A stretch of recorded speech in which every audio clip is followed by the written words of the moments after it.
కాళి చండముండులిద్దరినీ సంహరించింది. సంహరించి వారిద్దరి తలలు ఇలా పట్టుకుంది. ఓడుతూ ఉన్నటువంటి తలలు మొండెం నుంచి వేరైనటువంటివి. ఆహా, చండుణ్ణి ముండుణ్ణి సంహరించావు చాముండా అని పిలిచింది జగన్మాత. మామూలు శక్తి కాదు. చాముండేశ్వరి అద్భుతమైనటువంటి శక్తి కలిగినటువంటిది. ఇది క్రౌంచపట్నం అని చెప్పబడుతూ ఉన్నది. అప్పుడు దీనికి ఉన్నటువంటి పేరు అది. ఆ తరువాత మహిషాసురవధ తరువాత అది మహిషాపురమై మైసూరై మనకి ఇప్పుడు ఈ పేరుతో కనపడుతూ ఉంది. వాడి రాజధాని అది. మరి అప్పుడు అటువంటి చాముండ అష్టాదశ శక్తి పీఠాల్లో ఒకటిగా పరిగణించబడుతూ అద్భుతమైనటువంటి శక్తితో అక్కడ ఉన్నటువంటి ఆ రాజ్యాన్నంతా కాపాడుతూ ఉంది. మరొక శక్తిపీఠం అలంపురంలో ఉన్నటువంటి జోగులాంబ. ఈవిడ మామూలా? బాలబ్రహ్మేశ్వరుడు, అక్కడ ఉన్నటువంటి శివుడు. అక్కడే రేణుకాదేవి యొక్క రూపం కూడా మనకు కనపడుతుంది అక్కడికి వెళ్ళి గమనించి చూసినట్టయితే. ఇది శక్తిపీఠాలలో చాలా శక్తి కలిగినటువంటి, కొంత ఉగ్రత కలిగినటువంటి రూపంగా మనకు కనపడుతూ ఉంటుంది. ఉగ్రత ఎందుకండి అమ్మవారికి?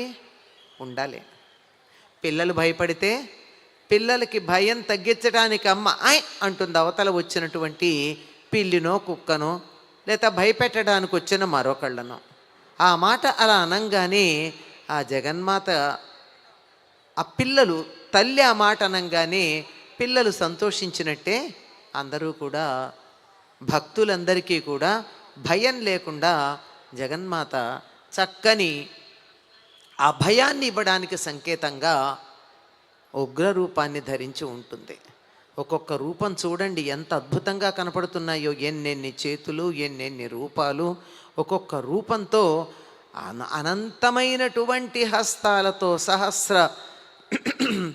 సహస్ర అక్షి శిర ఉరు బాహు అని చెప్పినటువంటి రూపంతో కనపడుతూ రాక్షస సంహారం చేస్తున్నటువంటి దుర్గాదేవి రూపాలు అవి మనకు కనపడుతున్నాయి. 9 మంది 9 దుర్గలు.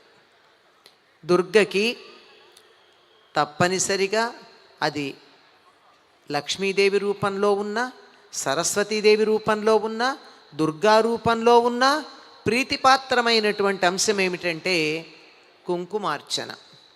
అందుకే ఈరోజు మనం అమ్మవార్లందరికీ కూడా కుంకుమార్చన చేస్తున్నాం. కుంకుమ ఎందుకే చేస్తాం? కుంకుమార్చనకి ప్రాధాన్యం ఏమిటి? పూలు వేయచ్చు కదా, మరొకటి వేయచ్చు కదా. అంటే ఉగ్ర రూపంలో ఉన్నటువంటి జగన్మాత యొక్క ఉగ్రతని తగ్గించటానికి కుంకుమ సహకరిస్తుంది, చల్లదనాన్ని కలిగిస్తుంది. చల్లదనాన్ని కలిగించటమే కాదు, కుంకుమ ఆత్మకారకమైనటువంటి